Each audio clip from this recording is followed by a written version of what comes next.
Mesdames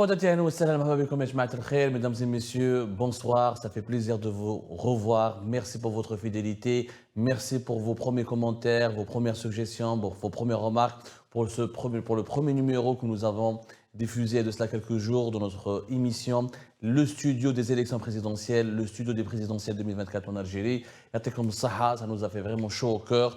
Nous entamons aujourd'hui le deuxième numéro et j'espère que ce sera qu'un numéro parmi tant d'autres. L'aventure continue. Ensemble, nous allons décrypter, analyser, vous expliquer, vous faire des révélations, mais surtout débattre et discuter des enjeux, des dessous, des objectifs et de tous les événements qui seront liés aux élections présidentielles anticipées du 7 septembre 2024.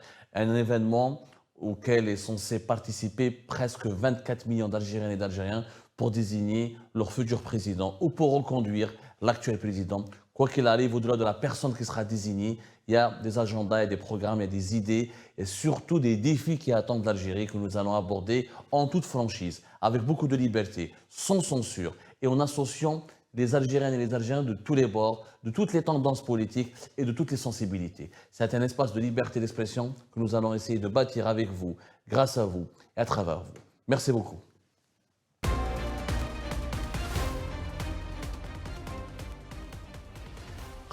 Pour ce deuxième numéro, j'ai l'occasion et l'honneur et l'immense plaisir et l'opportunité aussi.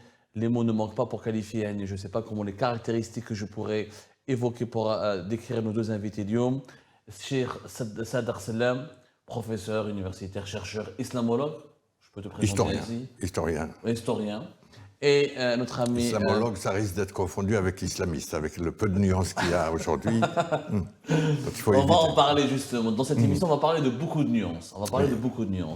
Et notre ami Ben Ma'ammar Boukhalifa, militant des droits de l'homme, défenseur des droits de l'homme, activiste et l'un des membres éminents de l'ONG Riposte Internationale qui fait un excellent travail, qui est l'une des rares organisations encore algériennes basées à Paris.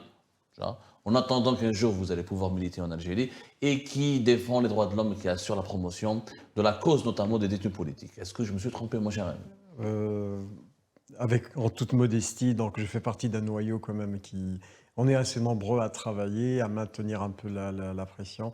Et j'ai autant de plaisir aussi à venir sur un plateau que vous animez, on nous apprécie énormément et ça fait quelques années qu'on a eu l'honneur de participer à des émissions que vous avez organisées aussi. Et aussi, j'ai l'immense plaisir de retrouver sur le plateau le professeur Salam avec qui j'ai fait auparavant quelques émissions aussi. Tant mieux. Le plaisir, il est là. Maintenant, passons aux choses sérieuses. Cher Salam, voilà, le 7 septembre, l'Algérie va voter, mais auparavant, il y a une grande communauté algérienne en France. Les relations entre la France et l'Algérie ne sont plus à présenter. Les chiffres même pas les chiffres, la place prépondérante que prend le visa Schengen pour la France dans la vie quotidienne des Algériennes et des Algériens, le nombre important des Algériens en France, d'ailleurs on en parlera ce nombre, est-ce qu'ils sont 3 millions, est-ce que 5 millions, on sort tous les chiffres, on n'arrive jamais à trouver un véritable chiffre. Les Algériens de France, ceux qui ont la nationalité, les binationaux, ils sont d'ailleurs très nombreux, l'actualité en ce moment elle est très animée autour des binationaux, devront voter le 30 juin prochain, ensuite le 7 juillet prochain pour les 2 tours des élections législatives françaises. L'événement est important, on va essayer de le comprendre. De mon point de vue, je ne sais pas si vous êtes d'accord avec moi, il va énormément perturber les élections présidentielles en Algérie. Mais d'abord, cher Salam, est-ce que l'extrême droite, le fameux Rassemblement national, anciennement Front National, a vraiment une chance pour arriver au pouvoir? Et est-ce que réellement il constitue une menace existentielle contre la communauté algérienne, ses intérêts, ses droits et son avenir en France? Il y a un risque d'abord pour une grande partie des Français, et donc pour les Algériens par ricochet, mais là, les derniers sondages montrent que le RN là, il plafonne à 36,5, il y a une baisse du taux d'abstention, l'augmentation du nombre d'électeurs semble profiter au RN. Mais ça ne suffit pas pour avoir une majorité absolue. Et Bardella lui-même a dit, sans majorité absolue, il n'irait pas à Matignon. Donc il reste à voir quelles sont les possibilités de coalition et avec qui. Or, les macronistes actuels, s'ils veulent rester au pouvoir, beaucoup d'entre eux viennent du Parti socialiste, et plus spécialement de l'entourage de Dominique Strauss-Kahn, mais ils ne cherchent pas d'alliance avec le PS. Ce qui aurait été, ça aurait fait un nouveau front républicain, comme on disait.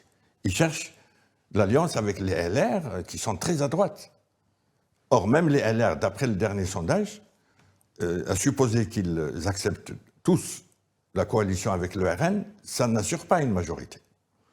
Donc il y a une possibilité qu'il y ait des groupes parlementaires importants dont aucun n'aura la majorité. C'est la situation de blocage. Ça, c'est un scénario. Mais il y a un autre scénario dont Il n'y a pas parle de beaucoup blocage. aussi spécialistes. Non, Un blocage dans la mesure où s'il n'y a aucun parti dans la majorité non, absolue. non, si Macron accepte la cohabitation, il nomme un Premier ministre qui vient du groupe le plus important. Oui, le groupe qui aura une majorité la plus importante au Parlement. Majorité relative. Lui, il n'avait pas de majorité. Il a gouverné Voilà. 2 ans. Exactement, il a gouverné très difficilement. Maintenant, Oui. c'est le scénario d'une extrême droite qui remporte massivement les élections législatives en France, comme avec les mêmes scores, avec le même succès lors des élections européennes précédemment. Est-ce que cela va mettre en danger l'avenir de la communauté algérienne? Est-ce qu'il y a un profond sentiment est-ce que c'est du fantasme médiatique ou là c'est une vérité que l'extrême droite française elle a un sentiment anti-algérien? Est-ce que c'est vrai ça? Elle fait peur pour le moment. Mais il ne faut pas confondre les peurs et les réalités, parce qu'il y a une formule célèbre qui résume toute la vie politique française due à Michel Rocard, c'est le passage de la culture d'opposition à la culture de gouvernement. Quand on arrive au pouvoir, on renonce à la surenchère électorale et on tient compte des réalités. Bien gouverner, c'est partir des réalités.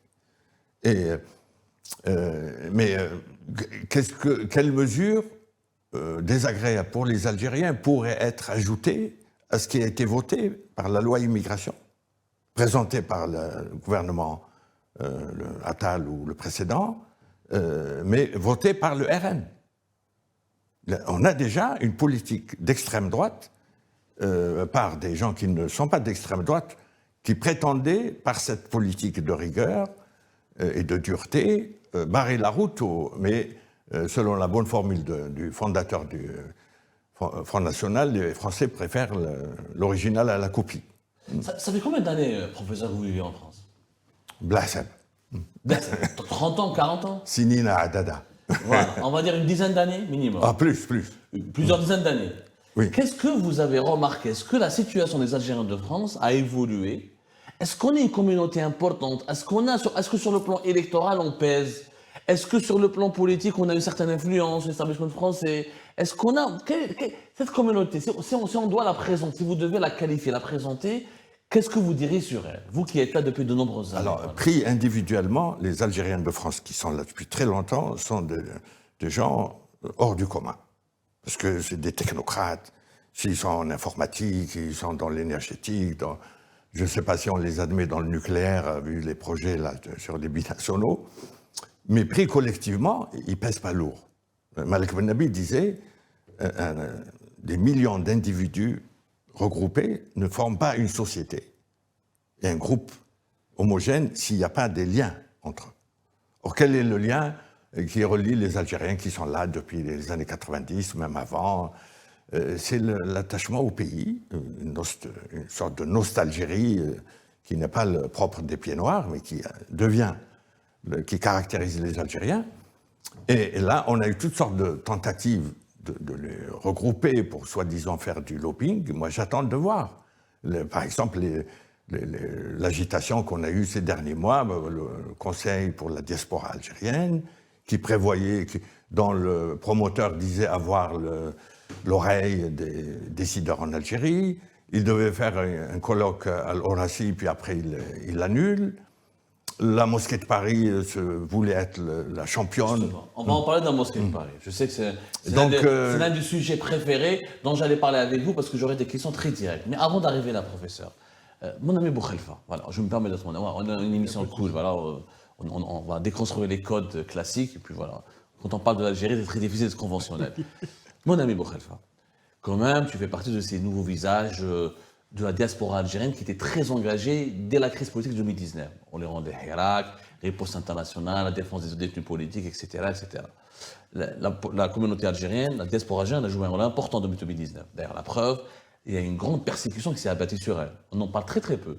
On parle beaucoup des détenus politiques qui sont d'Algérie, qui ont vécu la persécution politique là-bas, mais il y a parmi les détenus politiques actuellement en prison, il y en a énormément qui sont ou franco-algériens, ou qui ont vécu en France, et qui sont descendus en Algérie pour voir leur famille, se sont trouvés dans de grosses galères. J'aimerais bien que tu nous en parles un petit peu.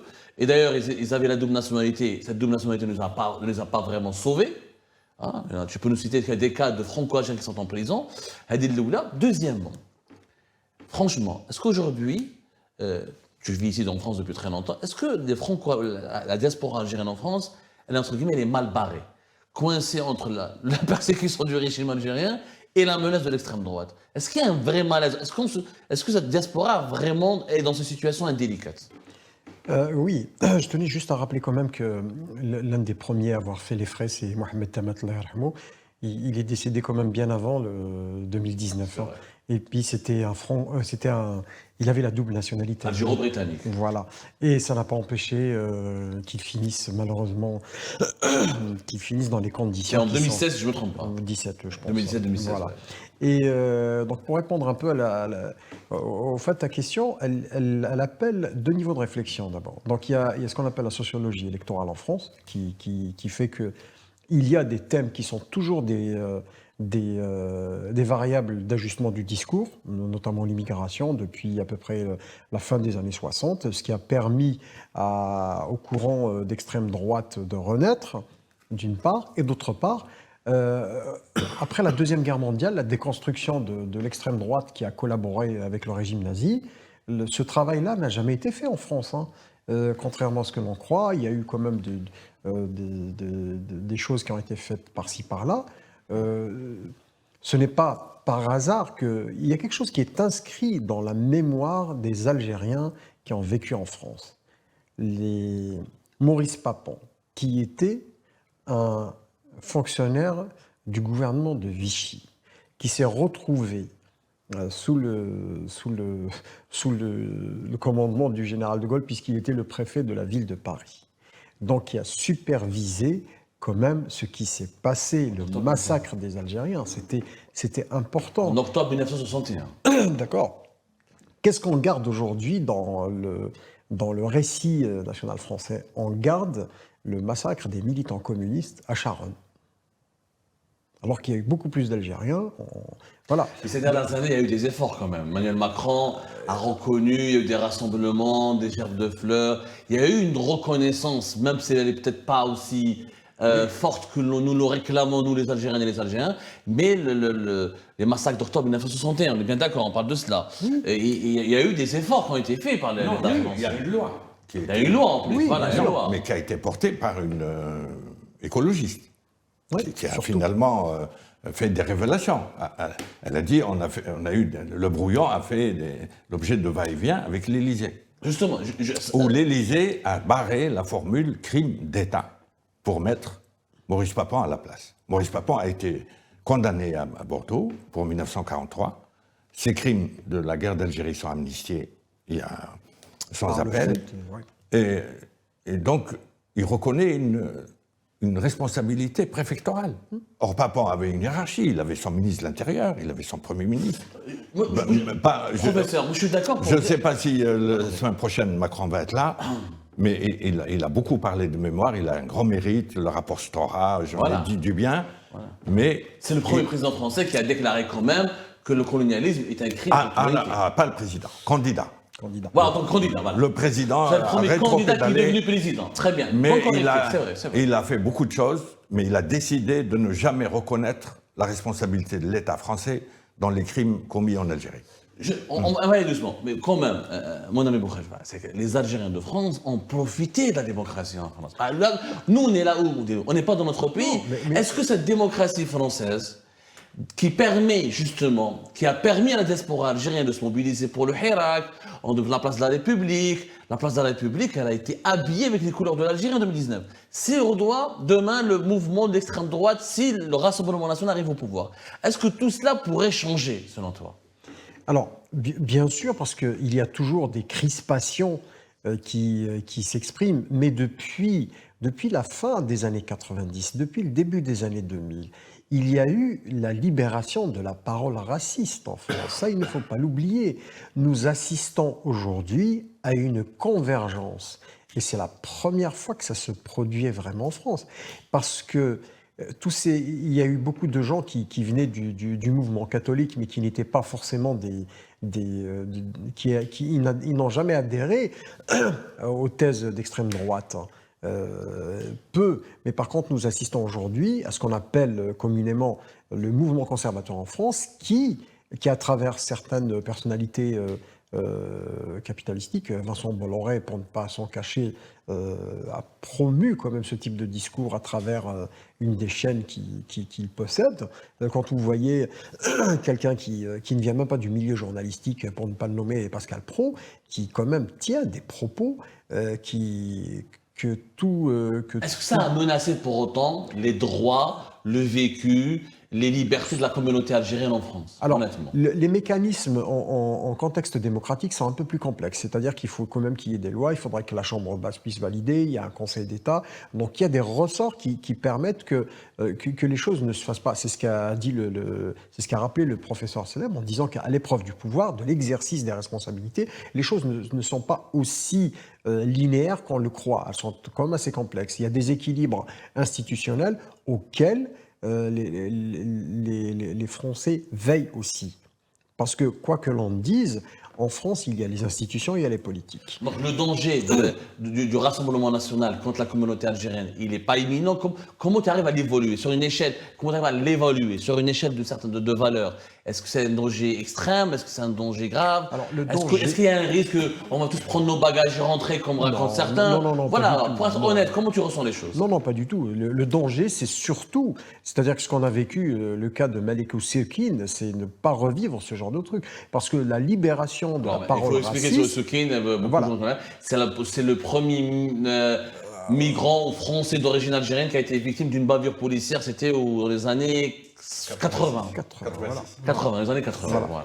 Et aussi, la première cohabitation. voilà. Et aussi, il faut dire que le danger représenté par l'extrême droite ne vise pas uniquement la communauté algérienne, non, ou ceux qui sont d'origine, ou les Franco, non.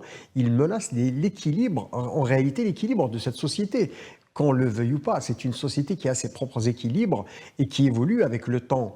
On a quand même une composition sociologique qui est assez particulière parce qu'elle a été façonnée par des mouvements d'émigration successifs. Donc nous avons eu ce qu'on disait à la fin des années 70, on disait que les Algériens et les Portugais ont repeuplé la France. Ce qui est un peu vrai. Bien sûr, ce qui est un peu vrai, mais plutôt deux fois qu'une. Mais pour aller quand même dans un sens plus important, c'est surtout la menace que représente la libération de cette parole, parce que l'entreprise de banalisation des idées de l'extrême droite, puisque la droite s'est mise dans la tête d'aller chasser sur le territoire électoralement parlant, sur le territoire de l'extrême droite, en s'appropriant ses propres thématiques, ce qu'a fait une partie de la gauche, ce qu'a fait une partie de l'establishment du Parti socialiste français. Manuel Valls l'a je vais vous provoquer. Non, je ne vais pas vous provoquer. La question que je vais poser là peut être perçue comme une provocation. Mais j'espère que vous allez me répondre très honnêtement.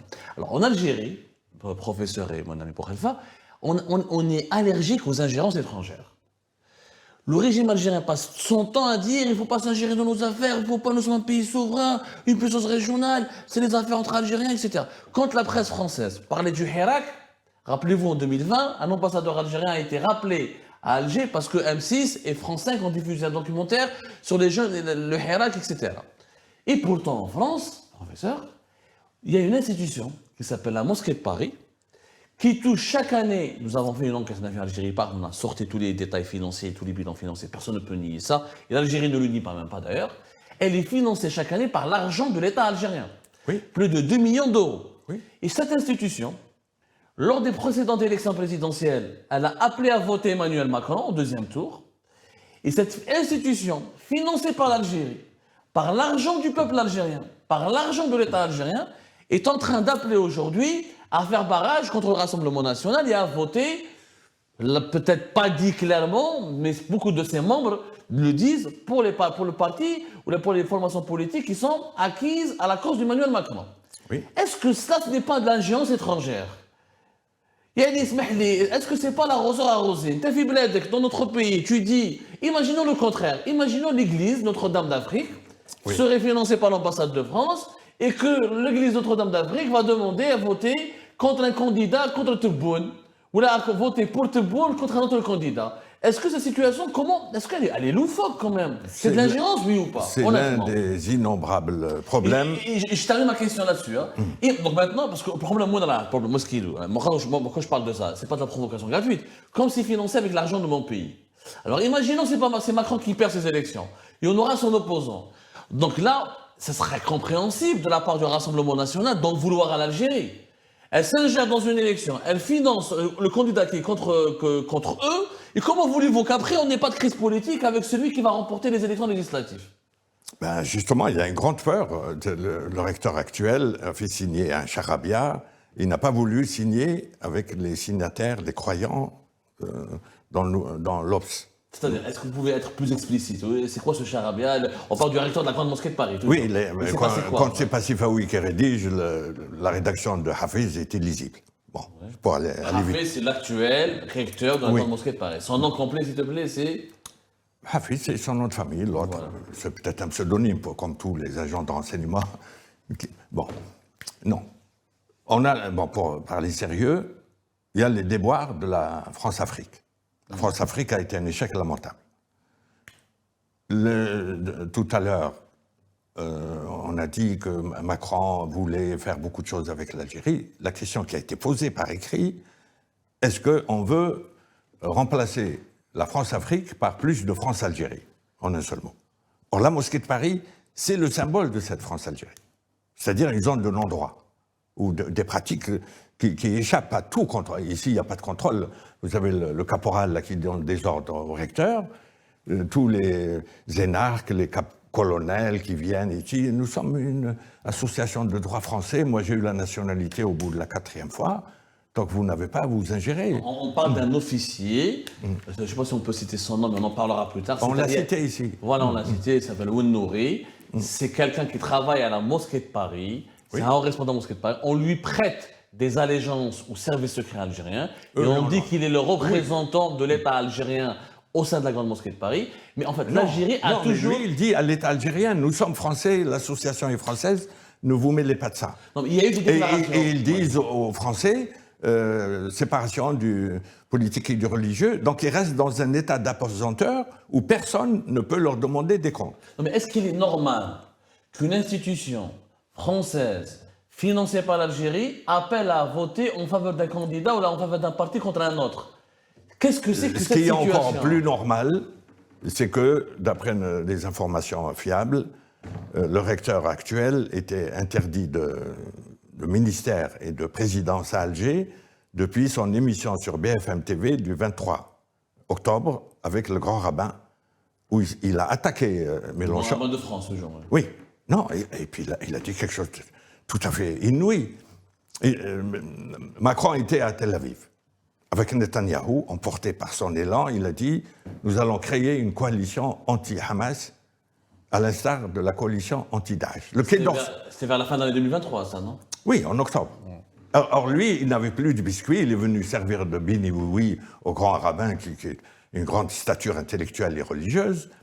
Comme il n'avait plus de biscuit, il a dit « Moi, je soutiens la proposition du président de la République », qui a été rappelée à l'ordre par le Quai d'Orsay avant le coucher du soleil, et à Alger, elle a été dénoncée par notre ambassadeur qui est très actif à l'ONU, qui était ambassadeur ici.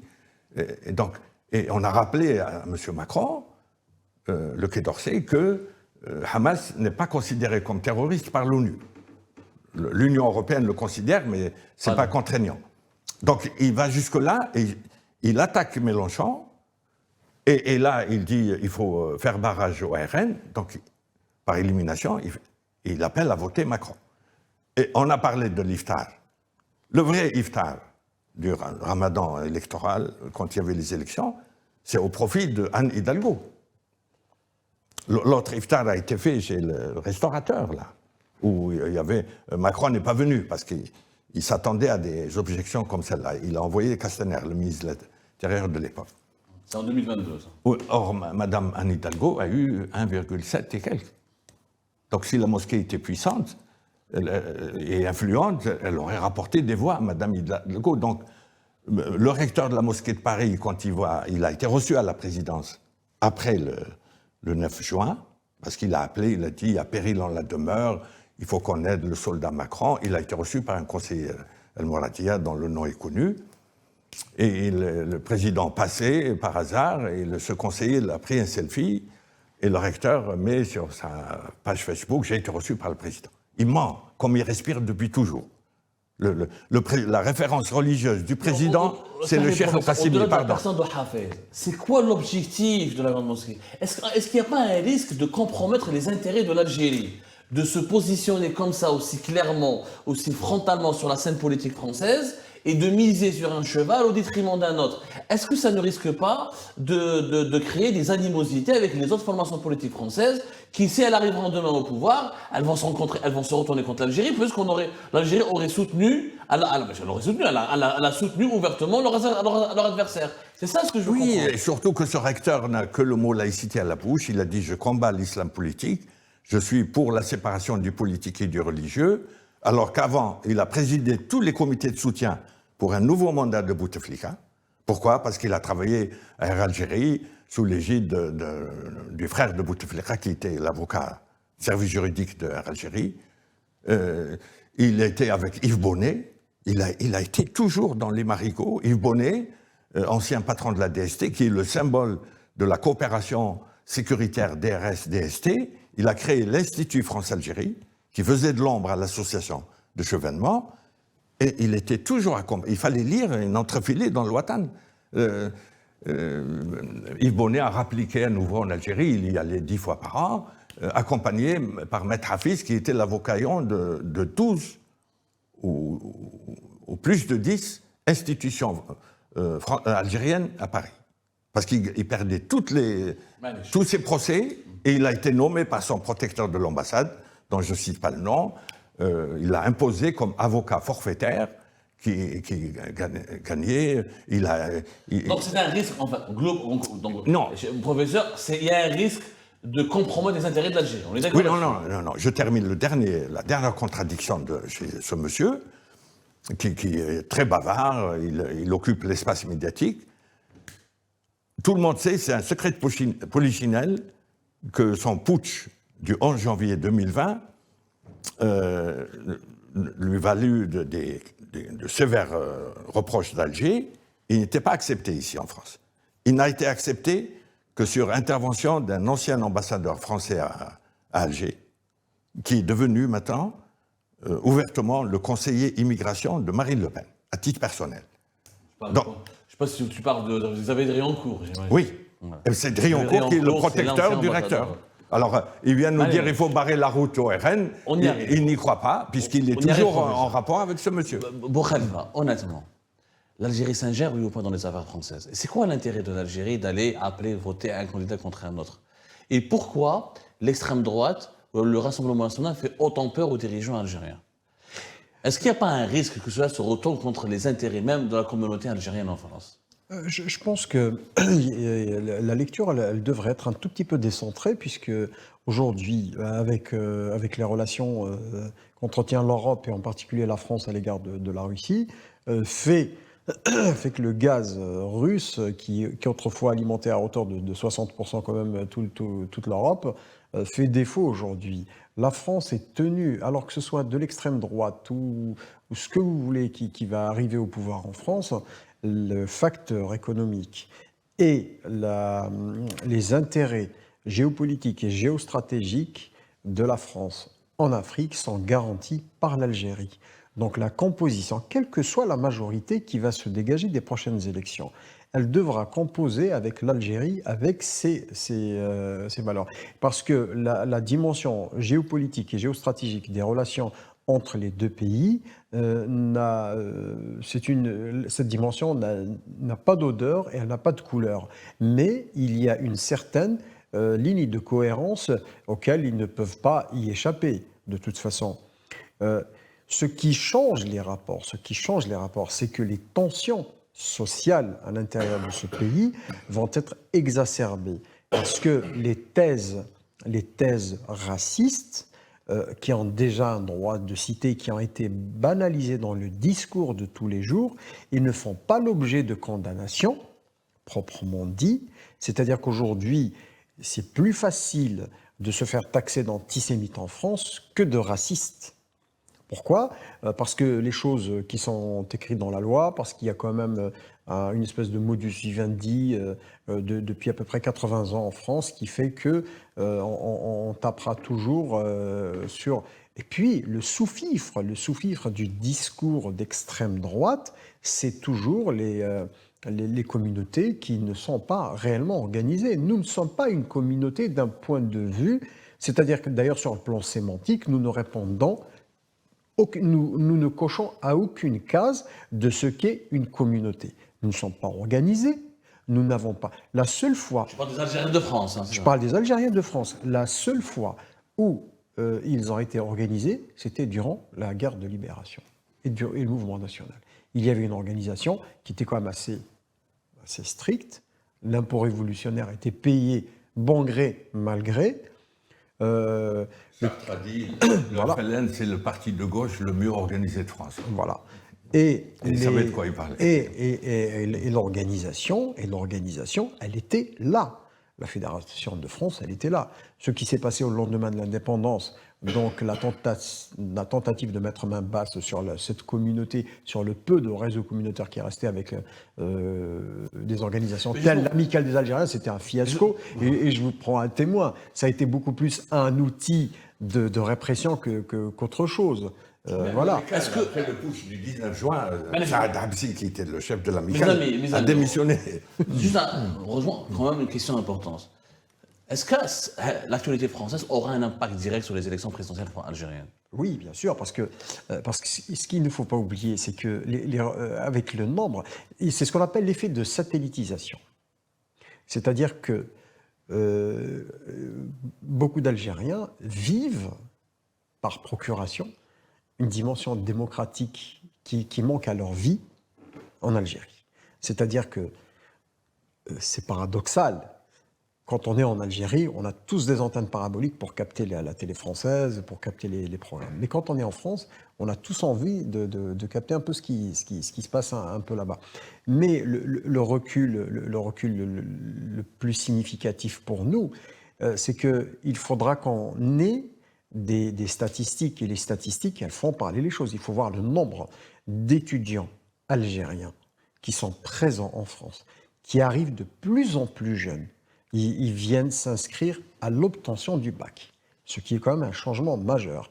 La possibilité aujourd'hui qui est faite, et en fait en réalité c'est une nouvelle manière qui a été développée pour piller la ressource humaine, il faut le dire. Moi, sur les 10 dernières années, je peux vous dire que j'ai été sidéré parce que les gens finissaient quand même un premier cycle en Algérie et ils venaient ici. Donc, pour résumer, parce que beaucoup d'Algériens veulent venir en France, donc ce qui se passe en France aura un impact direct sur ça le plan social. Sur le plan social et culturel. Sur le plan politique, ce que ça change, c'est que on aura d'autres ici en France, on aura peut-être d'autres acteurs qui vont présider aux affaires. Mais la continuité de l'État en France, c'est quelque chose, c'est une réalité à laquelle tout populiste qui se respecte va se heurter et il sera obligé de composer avec ça. De toute façon, il y a des gens qui assurent la continuité de l'État en France. Les politiques vont et viennent. Professeur, Tebboune et Macron, c'est une relation spéciale. On l'a bien vu récemment. Hein. C'est des amis qui s'apprécient, ils sont très proches. Quand on voit que le président algérien il arrive au G7 en Italie, et le premier dirigeant politique qu'il rencontre, c'est Emmanuel Macron et pas un autre dirigeant, même pas un dirigeant italien, ça a soulevé des questions, etc. Et on a l'impression que la France, Emmanuel Macron en tout cas, soutient beaucoup Tebboune. Rappelez-vous de cette polémique qui a éclaté. La France a invité Tebboune à une visite d'État ici entre fin septembre et début octobre, juste avant la fin de son mandat présidentiel. Ça a été perçu comme étant un soutien franc. Ensuite, Tebboune, le 21 mars 2024, a changé la date de l'organisation des élections présidentielles. De facto, la France l'a invité après les élections présidentielles anticipées. C'est comme si que la France a confirmé que le deuxième mandat de Tebboune est acquis. Maintenant, si l'extrême droite arrive au pouvoir, à Matignon, et que Macron va partager beaucoup de ses compétences régaliennes, dans la diplomatie, dans la question de défense, etc., avec l'extrême droite, est-ce que le soutien français au deuxième mandat de Tebboune, est-ce que, je ne sais pas si tu es d'accord avec ça, est-ce que c'est une réalité ou c'est juste un fantasme, est-ce qu'il sera menacé, sérieusement menacé? Bon, il faut remonter au sommet franco-algérien de Zeralda de la nuit d'août 2022, où les deux présidents veillaient jusqu'après 1h30 du soir, où ils ont essayé de concevoir, de tracer les contours de ce qu'on appelle toujours, par une formule pompeuse, partenariat privilégié. Bon. Dans le cas de l'Algérie, c'est toujours opaque, mais selon ce qui a été ébruité, il a été beaucoup question de contrat d'armement. C'était l'époque où l'Algérie craignait beaucoup donc le triangle Rabat, Tel Aviv, Dubaï. C'est pour aller vite. Et donc, ça a été suivi par la visite du chef d'état-major qui est venu ici. Et très peu de journalistes ont dit que ça n'a pas été un grand succès. Pourquoi? Parce qu'entre-temps, il y a eu la normalisation Iran-Arabie Saoudite. Donc, il y avait moins de menaces. Parce que sans le soutien de l'Arabie Saoudite, il n'y aura pas d'escalade contre l'Algérie. Donc, les contrats d'armement évoqués à Zeralda, le chef d'état-major est venu dire non, nos besoins sont en baisse. Et si on a reporté au moins 4 fois la visite d'État que tout le monde souhaitait, parce que tous les Algériens... Oui, c'est qu'il y avait des accords. Et surtout, il y avait un désaccord sur l'Ukraine, où Tebboune, une fois avec Mme Benguerna Khadija, que tout le monde croit se réhabiliter en se faisant interviewer par elle, surtout avec le hijab. Ça a été le cas d'Attaf aussi, quand il veut faire passer un message. Il lui a dit, je vais vous faire une confidence. Quand il y a quelque chose de secret, on ne déclare pas ça en direct. Il dit, nous allons proposer une médiation entre la Russie et l'Ukraine. La médiation, pour qu'elle soit concluante, il faut qu'elle reste secrète. Or, l'idée a été reprise par MBS, parce qu'il y a eu le sommet de Jeddah après, où MBS a volé toutes les idées de Tebboune du sommet de la Ligue arabe au Sheraton à Alger. En novembre 2022. À tel point que Tebboune a boycotté. Or, la surprise pour tous les délégués arabes à Jeddah, c'est Zelensky, qui vient dire nous avons une communauté musulmane, on la respecte. Et donc, il lui a volé. Donc, est-ce qu'il y a, est-ce qu'il y a un risque sur les relations entre Macron et Tebboune si Bardella devient Premier ministre? Non, il n'y a pas de risque. Parce qu'on a la dernière rumeur assez persistante, c'est que Marine Le Pen aurait contacté Hubert Védrine. Donc le Front National n'a pas de grand diplomate. Il va faire appel des kafa'at, comme on dit en arabe. Des compétences qui sont extérieures à son parti. Oui, s'il fait venir Hubert Védrine, c'est le contraire d'une nouveauté pour l'Algérie. Sauf que l'Algérie a des craintes qu'il soit plutôt pro-marocain. Parce que Védrine est pro-Marzen, il a grandi sur les genoux du roi. Parce que son père était un ami du roi. Bon. Je pense que la seule crainte fondée, c'est que le nouveau pouvoir pencherait vers le Maroc. Vers le côté anecdotique, là, ce qu'on vient de révéler sur le grand-père de Bardella. D'origine kabyle. Non. Non, il se serait remarié au Maroc et converti à l'islam. Or, Bardella a des grands-oncles qui sont musulmans et qui sont au Maroc. Ça, je pense que moi je l'ai reçu, ils l'ont reçu en Alger. À Alger, on a peur. C'est le tournant pro-marocain qui alimente l'angoisse du régime algérien si le Rassemblement national viendrait au pouvoir. C'est une crainte fondée. Voilà, c'est une crainte fondée. Mais si c'est la gauche, il n'y a aucune crainte. Alors, le débat est très passionnant, mes amis, mais on est obligé de conclure. Mais alors, moi, j'ai un dernier point. Moi, j'ai écouté en direct une fois Le Pen, qui est très fatigué, il est mis sous tutelle. Jean-Marie Le Pen. Jean-Marie, il a dit, moi, j'ai un souhait, c'est de visiter l'Algérie avant que Dieu me rappelle à lui. Ça, c'est pas rien. Ouais. Peut-être qu'il sera accompagné par Enrico Macias, et là, ça ferait le comble. Non.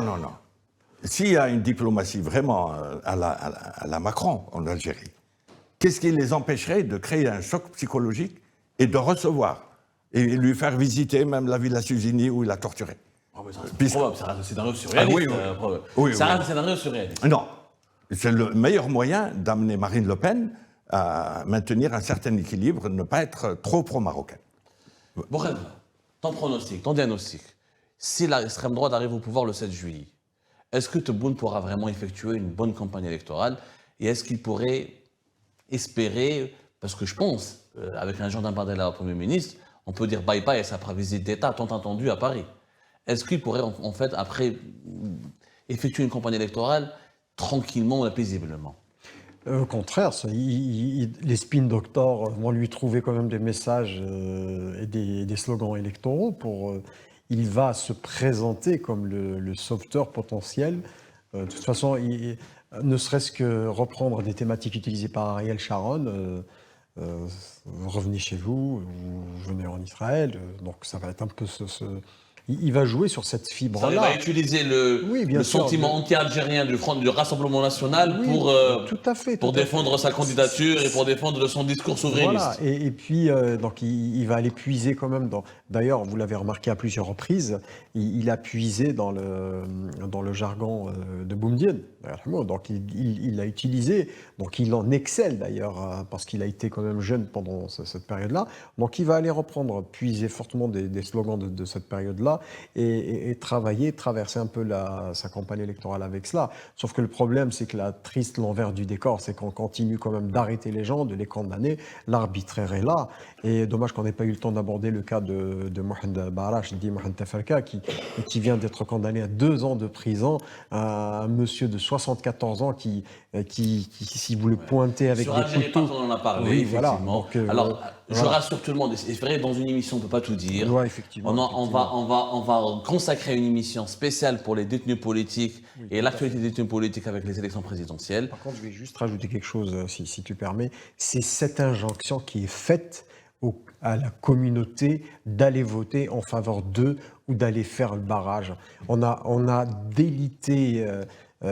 sur un espace de 20 ans, on a banalisé toute la thématique d'extrême droite à travers la presse, dans les chaînes publiques, avec l'argent public en France, donc qui a servi à légitimer le discours raciste, à légitimer le discours xénophobe en France, et d'un autre côté, on fait porter justement à cette communauté le devoir, et c'est une injonction paradoxale. Hein. Les psychologues, ils connaissent un bout. On vous demande de monter au ciel et de descendre plus bas que terre au même moment. Donc, c'est à mon avis, c'est quand même une partie c'est quelque chose qui serait intéressant d'aller voir peut-être dans vos émissions. Vous allez trouver d'ailleurs, vous allez trouver des gens qui vont être là.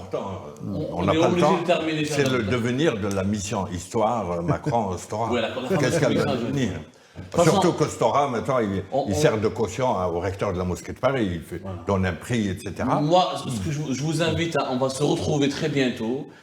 Juste après ce premier tour des élections législatives françaises, ça va être l'un des axes de notre studio consacré aux élections présidentielles en Algérie. Donc, malheureusement, mesdames et messieurs, on ne peut pas tout dire dans une seule émission. Vous avez bien compris, le sujet est vaste, les relations franco-algériennes sont très complexes. Mais on a essayé au moins de vous éclairer la lanterne, de vous apporter des éléments de réponse. C'était comme ça, merci de nous avoir suivis, merci de nous suivre. Vos suggestions, vos remarques, vos critiques sont toujours les bienvenues. et à bientôt pour un autre numéro du studio des élections présidentielles en Algérie. Les élections en Algérie, ça concerne l'actualité nationale, mais aussi l'actualité internationale.